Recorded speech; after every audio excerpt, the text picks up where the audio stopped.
hear them till you're sure they're dead. I'll burn you so bad you'll wish you'd died. Cleared. All right. In for bank rob. Shit! You think I'm afraid of you, Commandant? You want to go out there and start screaming at Decepticon?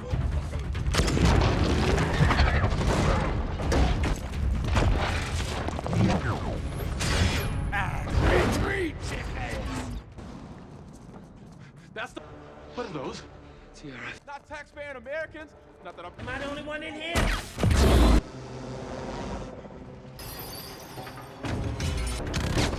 Move, move! You try treating a bullet wound by yourself. Run! Run! Hi. You're dead. Oh, shit, it's another one. Recognition. It's a bad idea. Oh!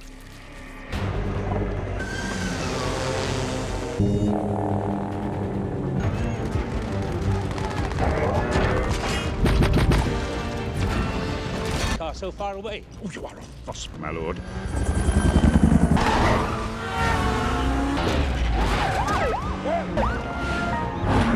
Excuse me, Agnes called. Wondered if you're a... Move, bitch! Get out of my way! Damn. Need Decepticon. Me? God damn, they're all... Oh, want some? I'm not driving, he's driving.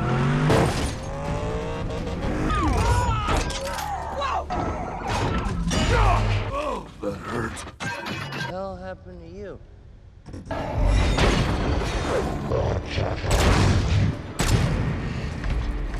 I have the staff! Hit it! Take his eyes up!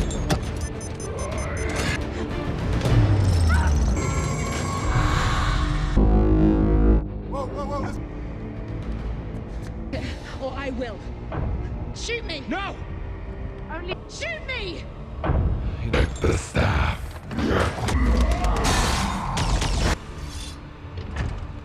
Who dares to challenge? Robotic gas. You gotta get that. Let them know up top that we lost control of the...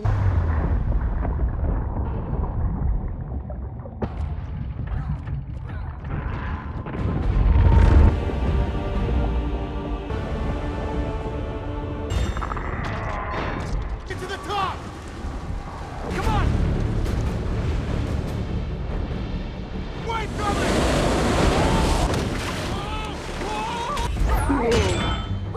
You are nothing! Lightning 4 has visual. Prime, stop! Prime, it's me! Prime!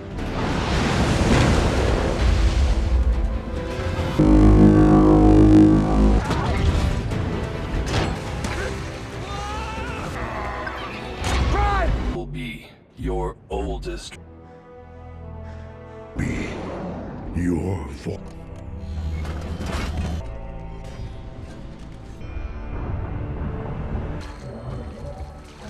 Couldn't do it.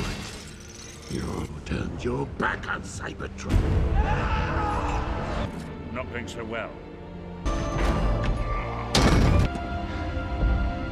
Prime, get up! You Joe, Quintessa is the group.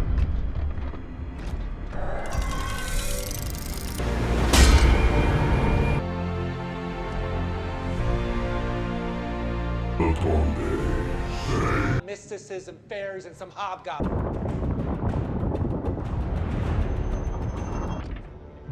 For I...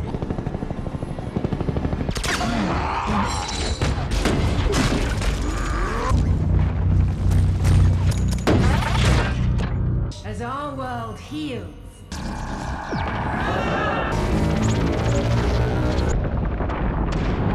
It's coming. It's gonna crush us. Get that shit! That thing's gonna roll right over us!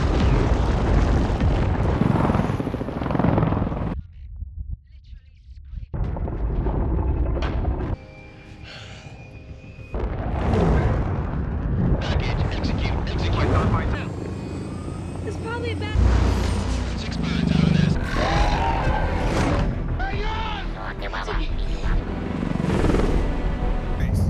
Bogey's dead ahead! Spread it out.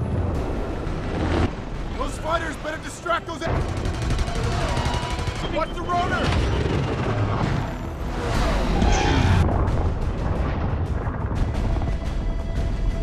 Gun out. Break, break, break!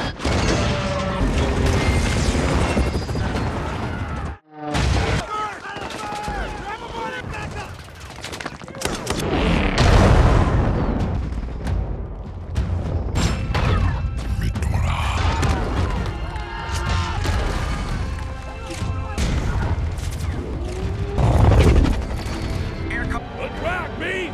Let's kick. Push right to the crate. Now. Let's get the... You're small. Transform!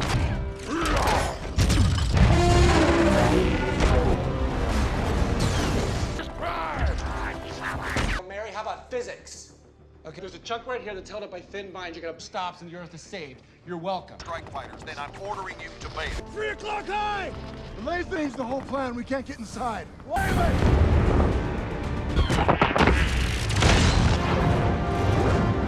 Move! Move!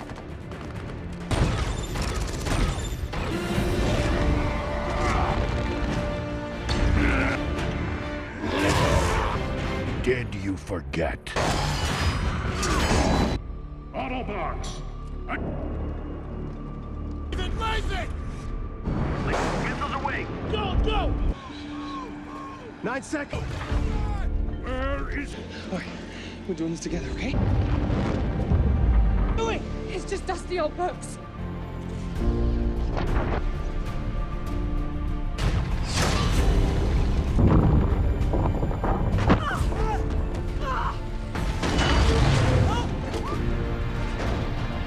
Broke loose. It is falling. That didn't work.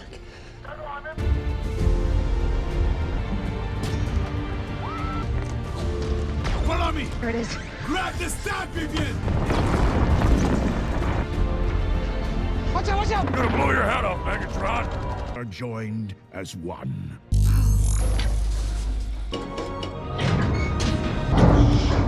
Whoa. It's moorings. They're in a transformer. God, get out of the way, man! You're in charge of this now. Water directly towards our strike group. Okay, we have to cut him. Go ahead,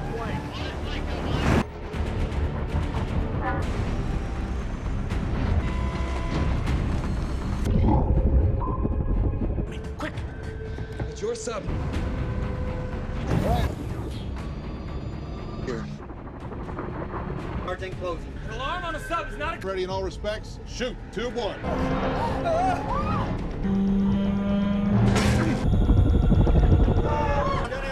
Brace for impact! Mysticism, fairies, and some hobgoblins.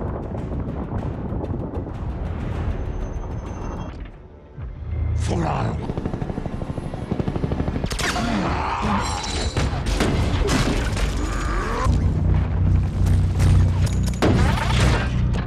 Go! Cogman, get me decoy cars ready. Hurry along. Get out of here! My weapon will stop! Would have been tickled pink. Foo-foo, they call it shotgun.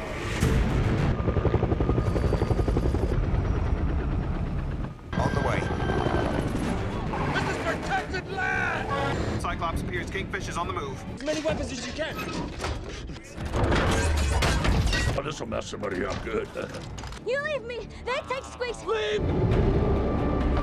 I kicked more ass in prison. What a shame. You'll be... Bitch.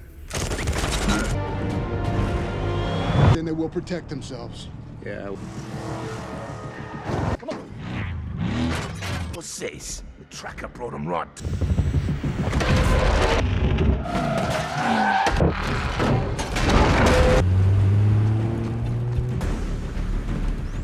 Operation, stay out of my way.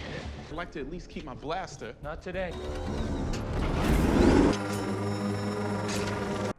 Hey guys, today we're diving headfirst into the explosive, often confusing, but always entertaining world of Transformers. The Last Night, a movie that tried to explain why giant alien robots have been messing with Earth for like forever. Before you head off, if you're enjoying the kind of content I make, please consider liking and subscribing. No pressure, but it truly helps me keep the action coming. We kick things off not with a bang, but with a medieval clang and a whole lot of mud. Picture this. King Arthur's forces are getting absolutely thrashed by Saxons. Swords clash, arrows fly, and the sound of desperate grunts fills the air. It's pure chaos. Our resident wizard, Merlin, is looking pretty glum because his magic isn't, well, magical enough. But wait. A crashed alien ship and a mysterious knight of Iacon, bless him, with a powerful staff. This isn't just any stick. It's a seriously OP artifact that turns the tide, making Merlin the original robot whisperer. So, the knights save the day. And they're tasked with guarding the staff, a secret lineage, and generally keeping a low profile about the whole alien thing for centuries. Fast forward to the present day. And things for Transformers on Earth have gone from heroes to most wanted. The global government has created the Transformers Reaction Force, or TRF, because apparently having giant alien robots around is bad for property values. They're hunting down every last Cybertronian, good or bad, with extreme prejudice.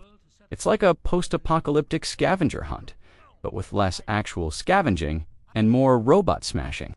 This has led to a lot of desolate forbidden zones, where these metallic refugees try to hide, living a life on the run. The world is a pretty bleak place when your only friends are trying to avoid getting vaporized by humans who, let's be honest, probably cause more damage than the robots half the time. It really makes you wonder who the real monsters are, doesn't it? Spoiler, it's usually the ones with the bigger egos and the smaller brains. But not everyone is. On board with the exterminate all aliens policy, our favorite inventor and reluctant hero, Cade Yeager, has become a sanctuary keeper, harboring Autobots in his junk-filled secret hideout. It's less a five-star resort and more a hope you don't mind the rust kind of place. He's got Hound, still grumbling and spitting bullets, Crosshairs, ever the arrogant marksman, and Drist, practicing his samurai moves with philosophical precision. They're all trying to lay low, which is pretty hard when you're literally a giant, transforming alien war machine. Cade's essentially running a clandestine foster home for highly weaponized, oversized toddlers who just want a place to chill. He's also trying to scrounge up parts, probably for some groundbreaking invention that will inevitably explode, as his inventions often do. The joys of independent contracting when your clients are from outer space. In one of these forbidden zones, we meet Isabella, a tough-as-nails orphan who somehow managed to survive amongst the ruins, with her one-of-a-kind companion, Squeaks. Squeaks is a tiny, adorable, and perpetually broken Transformer who mostly just says Squeaks and looks cute. He's basically the R2-D2 of this particular robot circus, but with more rust and fewer fully functioning limbs. Isabella acts as his mechanic, guardian, and translator, which for a kid is a pretty impressive resume. They're trying to retrieve a piece of a fallen Transformer when they're suddenly ambushed by TRF drones. It's a tense scene, showing just how dangerous it is to be a Transformer, or a friend of one, in this new paranoid world. This girl's got more grit than most of the adults in this movie, fearlessly staring down an armed drone for her little metallic buddy. Talk about commitment. Just as Isabella and Squeaks are about to become another tragic statistic in the war against Transformers, Cade Yeager, ever the knight in shining, a rusty armor shows up. He roars into the Forbidden Zone in his trusty flatbed truck, which, let's be honest, probably has more character than some of the human side characters. He scoops up Isabella and Squeaks right as the TRF is about to make their move, amidst a symphony of explosions and gunfire. It's a classic Cade move.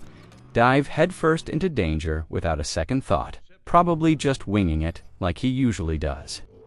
The Autobots, Hound, Crosshairs, and Drift quickly join the fray, turning the TRF's organized assault into a high-octane robot rumble. It's a chaotic ballet of metal, sparks, and very loud noises, proving that even a junk heap can be a formidable fortress when you've got giant alien defenders on your side. The visual of Squeaks being gently placed into the truck, despite all the gunfire, really hammers home the stakes and Cade's protective nature. Meanwhile, back at the villain's lair, which looks suspiciously like an abandoned hangar, because where else would Decepticons hang out? Megatron is pulling off a surprisingly sophisticated power play. He meets with the utterly humorless TRF Commander Santos, offering a truce. Megatron will help them find Cade and his Autobot pals in exchange for the release of his imprisoned Decepticon cronies.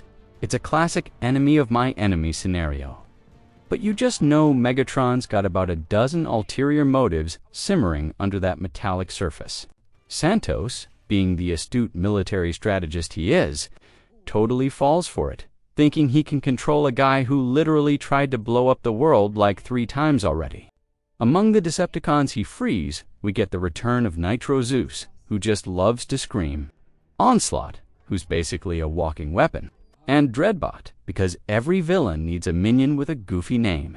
It's a deal brewed in betrayal, seasoned with desperation, and served on a platter of impending doom. While all this human-robot drama is unfolding on Earth, Optimus Prime, our fearless leader, is on a solo road trip through the cosmos. His mission? Find his creator, or at least figure out who's been pulling the strings behind the whole Transformers saga. He's navigating through the asteroid fields and cosmic dust bunnies, a lone figure in the vastness of space, heading straight for the desolate, ruined remains of Cybertron. It's a pretty poignant moment, seeing the once mighty planet now a shattered husk. A stark reminder of the war that forced these robots to flee. Optimus is driven by a deep sense of responsibility and probably a whole lot of guilt, hoping to somehow redeem his species and understand their true purpose. He's basically on a very high-stakes family reunion trip, except instead of awkward conversations, he's probably expecting an interstellar SMACKDOWN. Optimus finally reaches what he thinks is Cybertron, but it's really the lair of Quintessa, a mysterious and ancient transformer who claims to be his creator. Let's just say she's not exactly the Hugin Cookies type of creator. She immediately starts doing her best Sith Lord impression, telling Optimus he's been a naughty boy and that he basically destroyed their home planet. Then, with a few dramatic words and a whole lot of glowing tentacles, she mind controls him, turning his eyes purple and renaming him Nemesis Prime. It's a brutal visual, seeing our hero, the beacon of hope, twisted into a weapon of destruction. The metallic crackle and hum of her power as it takes hold are chilling. This isn't just a simple brainwash. It's a deep corruption, turning his heroic resolve into vengeful obedience. Our poor Optimus, just trying to do good, gets played like a fiddle, proving that even the most honorable among us can fall to a really good villain monologue. We meet Sir Edmund Burton, a charmingly eccentric British lord who knows way too much about alien robots for his own good. He lives in a grand, cluttered mansion that looks like a museum exploded, and he's been secretly watching over the Transformers' presence on Earth for centuries. Thanks to his family's very peculiar hobby, he's got a tiny, psychotic butler transformer named Cogman, who's about as friendly as a rusty nail. Burton receives an ancient talisman, a mysterious artifact, a signal that something big and very bad is about to happen. He realizes it's time to call in some help, specifically the only human who seems to get along with Autobots without immediately getting blown up, Cade Yeager. It's like a secret society's bat signal, but for impending robot apocalypse. The sound of the ancient gears turning as the talisman activates really sells the idea that this is a very old, very important secret dot to track down the looming threat. Burton needs someone with a very specific and, surprisingly, niche genetic lineage. Enter Vivian Wembley, an Oxford professor, brilliant, elegant, and completely unaware of her destiny. Cade is basically kidnapped by Cogman and delivered to Vivian, who's at a fancy polo match, looking all sophisticated and British. Cade, meanwhile, looks like he just rolled out of a dumpster fire, which, given his life, is probably accurate. Their first meeting is a hilarious clash of worlds. Cade is all robots and explosions. Vivian is all archaeology and afternoon tea. The sharp contrast between Cade's disheveled urgency and Vivian's refined disbelief is golden. Cogman's unhinged enthusiasm for this pairing is a treat, as he's probably thinking. Finally, some entertainment. It's less a meet cute and more a meet dash. What dash, the dash, heck dash is happening kind. Back at Burton's eccentric manor, the truth bomb drops. Burton reveals that a secret society, the Witwickens, yes, like Sam Witwicky's family, has been guarding the Transformers' secret for centuries. It turns out Vivian is the last living descendant of Merlin, the wizard from the opening scene. So, that magic staff. It's not magic. It's alien tech, and it's been passed down through her bloodline. Vivian, naturally, thinks this is all a ludicrous prank, probably orchestrated by Cade, given his questionable fashion sense.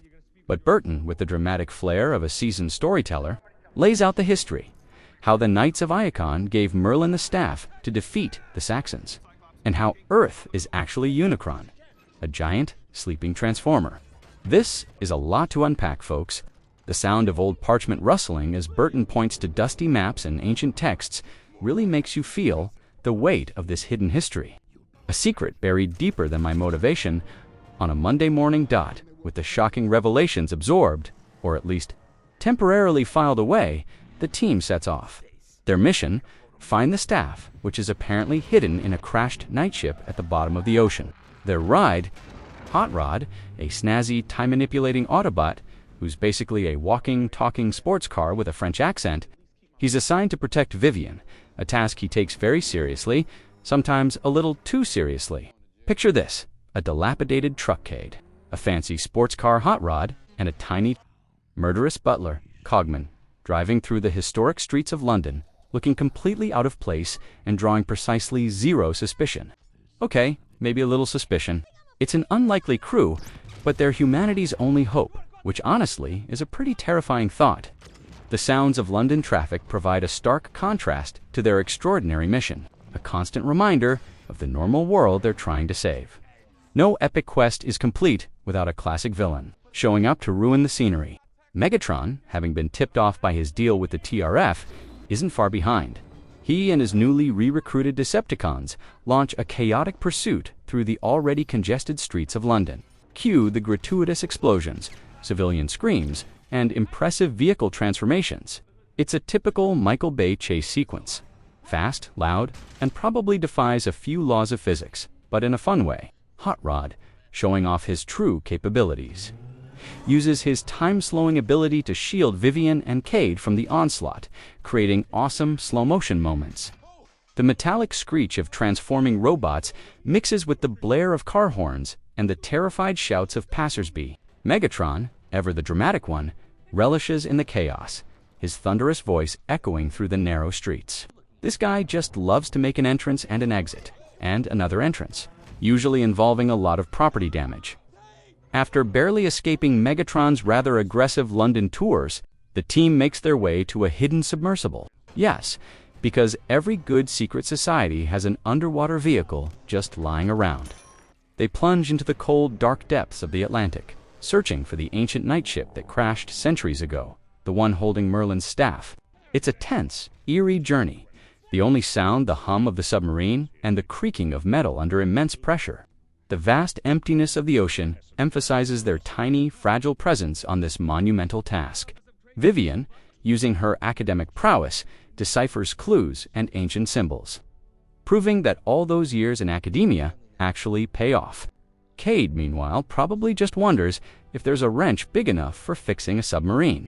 It's a stark, visual contrast to the explosions above ground, a silent, methodical search for a relic that could either save or doom their world, and then, in the murky gloom, they find it a colossal, ancient Cybertronian night ship resting majestically on the ocean floor. Looking less like a spaceship and more like an overgrown coral reef. It's a breathtaking sight, a testament to a forgotten era of alien history. The soft glow of the submarine's lights barely illuminates its immense size, hinting at the power contained within. They manage to breach the ship, finding a desolate alien interior. This is where Vivian's knowledge of ancient symbols really shines, as she deciphers the cryptic language carved into the ship's walls, guiding them towards the staff. It's a chilling moment as they venture deeper, realizing they're walking through a tomb of ancient warriors. Each creak and groan of the ship echoing the weight of centuries. The silent reverence is broken only by the mission's urgency, as they know Megatron isn't far behind. Finally, they locate the staff, nestled deep within the ship's central chamber. It's a magnificent piece of alien engineering, crackling with an ancient energy. Just as Vivian reaches out to grasp it, a chillingly familiar metallic foot stomps down behind them. In walks Nemesis Prime, our once heroic Optimus, now corrupted and menacing, his eyes glowing a malevolent purple. It's a truly gut-punching moment, seeing the hero you rooted for now, serving the very entity he swore to defeat. He doesn't say much, just radiates pure, unadulterated menace. The thud of his heavy footsteps as he approaches creates an undeniable tension. He's here for the staff, and he's not asking nicely. This scene perfectly captures the character-driven narrative, the internal struggle of Optimus. Even in his corrupted state, clashing with Cade's desperation to save his friend, not just the world. The betrayal hangs heavy in the air, thicker than the ocean water outside the ship. Chaos erupts. Bumblebee, ever loyal and probably seeing red or purple, in this case, charges Nemesis Prime, initiating a furious close-quarters brawl. This isn't just any fight. It's a deeply personal duel between two Autobot brothers. Bumblebee is trying to snap Optimus out of his mind-controlled state, while Nemesis Prime is operating with cold, ruthless efficiency. The metallic clang of their punches and the screech of their grinding armor echo through the ancient ship. It's a painful battle to watch, knowing the history between them. Bumblebee, despite being outmatched in sheer power by the corrupted Prime, fights with the heart of a lion, taking a serious beating. He's not just defending the staff, he's fighting for the soul of his leader, refusing to give up on the Optimus he knows. It's a desperate struggle, punctuated by heavy blows and emotional weight. Far more than just robot and robot violence. As Bumblebee gets pummeled, Cade, refusing to stand by, does the one thing only a human can do. He appeals to Optimus's spark, his very essence. He yells, he pleads. He reminds Optimus of who he truly is, of their bond, of the values he once stood for. And for a fleeting moment, a flicker of blue light pierces through Nemesis Prime's sinister purple eyes, a brief glimpse of the hero buried deep within. It's a powerful, silent beat, a hint that Optimus is still in there somewhere, battling Quintessa's control. But the hold is too strong, and he quickly reverts to his corrupted state, taking the staff and vanishing as the ship begins to fall apart. The emotional intensity is palpable. You can almost hear the heartbreak in Cade's voice as his friend is lost again. It's a testament to the character-driven narrative, showing that even in a robot movie, the human connection can be the strongest force. With the staff in hand, Nemesis Prime returns to Quintessa, who's been busy steering Cybertron directly towards Earth. You know, why just have one planet when you can have two? Cybertron, looking less like a home planet and more like a collection of scrap metal cobbled together by a cosmic toddler, crashes through Earth's atmosphere. It's a terrifying spectacle. Massive chunks of alien metal raining down, tearing up cities, and generally making a mess of things. The sky turns dark, air currents shift wildly, and the ground shakes as this gargantuan alien sphere positions itself directly above Earth. The roar of its entry, the crackle of energy, and the widespread destruction are a sensory overload. Quintessa's plan is simple. If genocidal, drain Earth's life force, called Unicron, to revive Cybertron. Earth, it turns out, is not just a planet, but a giant transformer in stasis.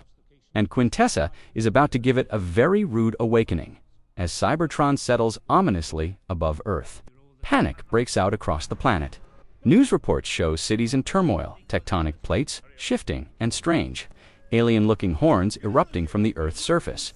These aren't just natural disasters. their Unicron's appendages beginning to awaken, stirred by Cybertron's proximity. It's a truly chilling thought. The very ground you stand on is a giant, sleeping planet-sized transformer.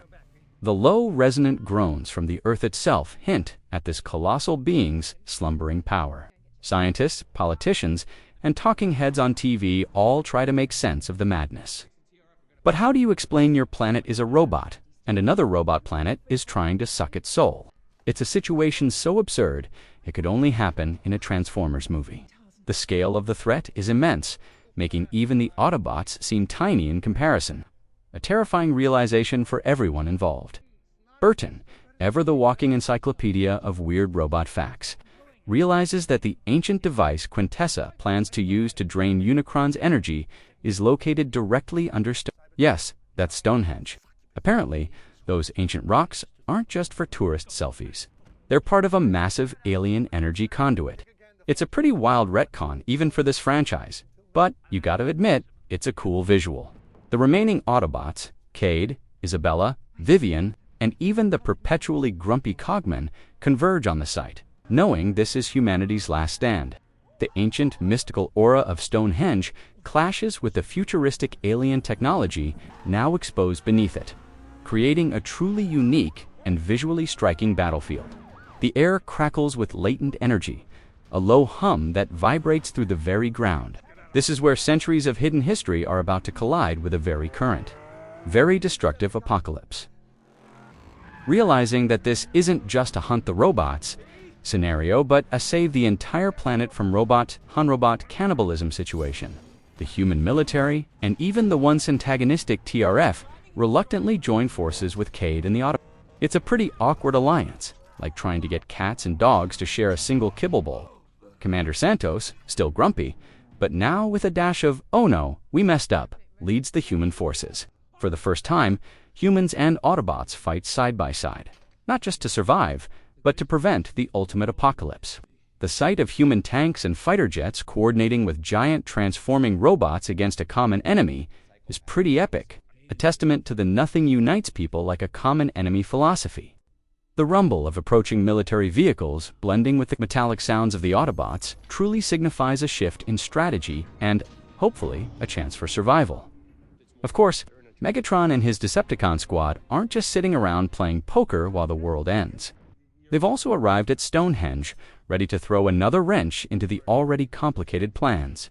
Megatron, being Megatron, probably sees this as a prime opportunity to either gain power for himself or at least cause maximum destruction.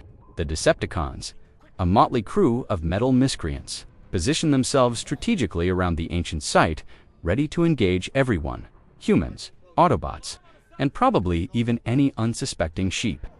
The metallic clicks and whirs of their stealthy approach are almost swallowed by the impending storm, but you can feel their malevolent presence. It's now a three-way battle royale. Humans versus Decepticons, Autobots versus Decepticons, and everyone against Quintessa's brainwashed Optimus.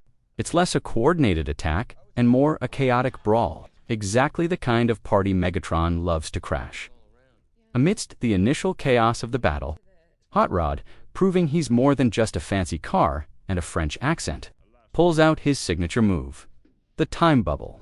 He activates his wrist-mounted device, creating a localized field that slows time for everyone caught inside it, except for him and whoever he's holding on to. This allows Vivian and Cade to navigate through a hail of bullets and laser fire with relative ease, giving them a much-needed advantage. It's a visually stunning sequence, seeing bullets hang in the air and Decepticons move in agonizingly slow motion while our heroes dart past. The subtle hum of the time distortion field as it expands and contracts adds to the tension. Hot Rod's sarcastic comments and quick actions make him a standout, reminding us that even in the most dire situations, a little bit of flair can go a long way. Take notes, action heroes. Sometimes you need more than just brute strength. The battle around Stonehenge ignites into a full-scale war. Autobots clash with Decepticons, their metallic bodies impacting with thunderous force. Human soldiers, leveraging their combined firepower with the Autobots, lay down suppressive fire, their tanks roaring, artillery pounding the ground. The air is thick with the smell of ozone and burning metal, a symphony of explosions, blaster fire, and the guttural roars of fighting robots. Every punch, every metallic clang, every projectile finding its mark resonates with incredible power. It's a chaotic, visceral display of warfare, where bravery is tested under overwhelming odds. Cade, rifle in hand, is right in the thick of it, trying to protect Vivian and keep the ancient device from falling into the wrong hands.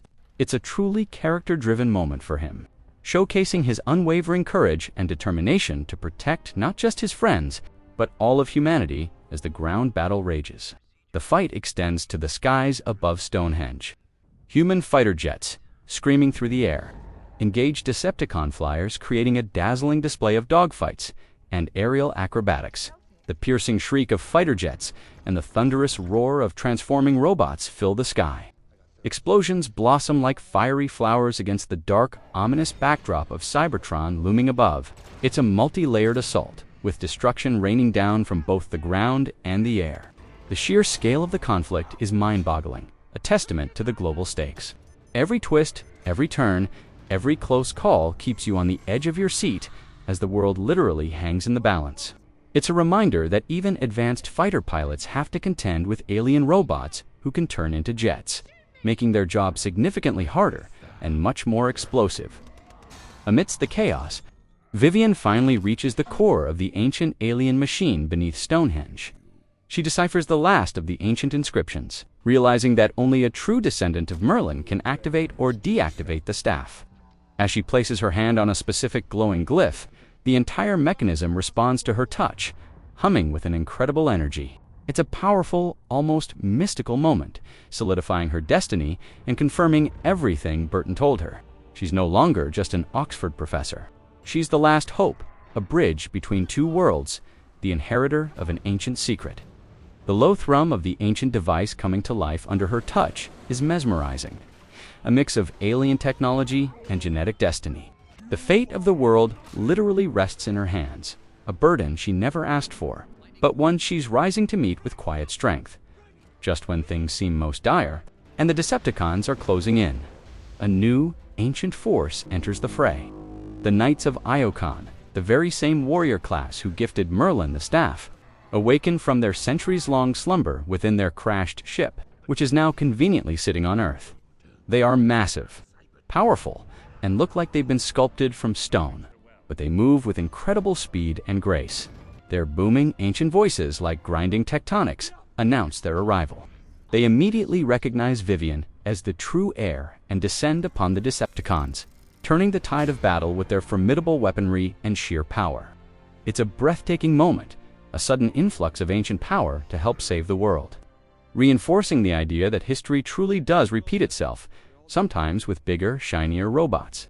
The thundering footsteps and metallic roars of these ancient warriors add another layer of epic scale to the already massive battle. The most emotional moment of the film arrives as Bumblebee, taking a brutal beating from Nemesis Prime, does something incredible.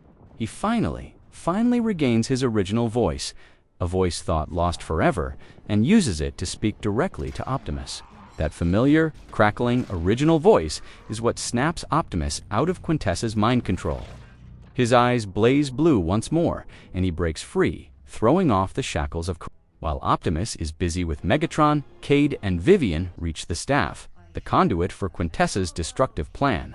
With renewed determination, Vivian uses her Witwicken lineage to finally deactivate the staff. As the ancient artifact powers down Quintessa in a dramatic, screeching display, disintegrates into dust. Her plan foiled, her reign of terror over. It's a triumphant moment, the immediate threat averted. The low, ominous hum that had permeated the air finally dies down, replaced by a momentary, deafening silence. The Earth is saved, its life force no longer being siphoned away. It's a victory hard one, emphasizing Vivian's crucial role, proving that brains, lineage, and a lot of courage can indeed save the universe. Even if you started the day complaining about your teaching schedule. With Quintessa defeated and the staff deactivated, the remaining pieces of Cybertron, no longer tethered by her malevolent will, slowly begin to drift away from Earth, receding back into the vastness of space. The ominous shadow lifts, and sunlight once again bathes the battered planet. The strange, horn-like appendages of Unicron recede back into the Earth, the planet, breathing a collective sigh of relief. It's a slow, arduous process, but Earth begins its long journey of healing. The scars of this intergalactic invasion slowly fading.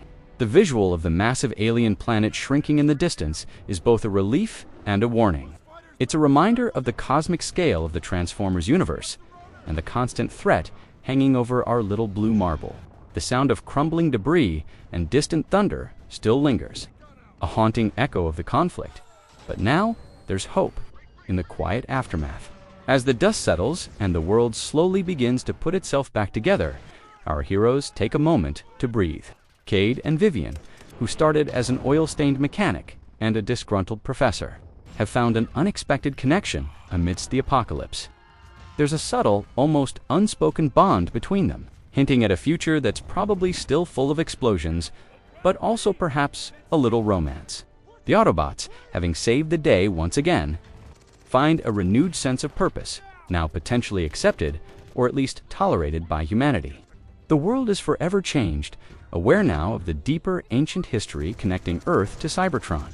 It's a moment of reflection, a calm before the inevitable next storm, where the human element, the bonds of trust and courage, shine through all the metallic chaos, reminding us that even giant robots need a little human heart in their story. But wait, because apparently one giant robot villain isn't enough. The movie leaves us with a chilling tease. A mysterious woman, revealed to have Quintessa's markings, approaches one of the massive horns of Unicron, which are still poking out of the Earth's surface. She declares he wants to be left alone. This implies that Quintessa might still be alive, or at least her essence, and that Unicron, the planet-sized transformer, is not as dormant as we thought. It's a classic sequel hook, letting us know that the cosmic stakes are far from over. This ending reminds us that the struggle is never truly done, and the universe holds secrets far grander and more terrifying than we can ever imagine. It's a thrilling yet unsettling final image, leaving us to ponder the true nature of Earth and its ancient slumbering guardian. What an ending! And so, our journey through Transformers, The Last Night concludes. It's a wild ride, a cinematic roller coaster of ancient myths, futuristic battles, and surprisingly heartfelt moments. Beyond the explosions and transforming metal, it's a story about finding purpose, breaking free from control, and the enduring power of friendship. It reminds us that even in the darkest times, when the world seems to be literally tearing itself apart, the courage of a few, both human and Cybertronian, can make all the difference. Keep believing in the unexpected heroes, because sometimes saving the world means befriending a grumpy alien truck and a murderous butler. Always look for the spark of good, no matter how much rust and chaos surrounds it.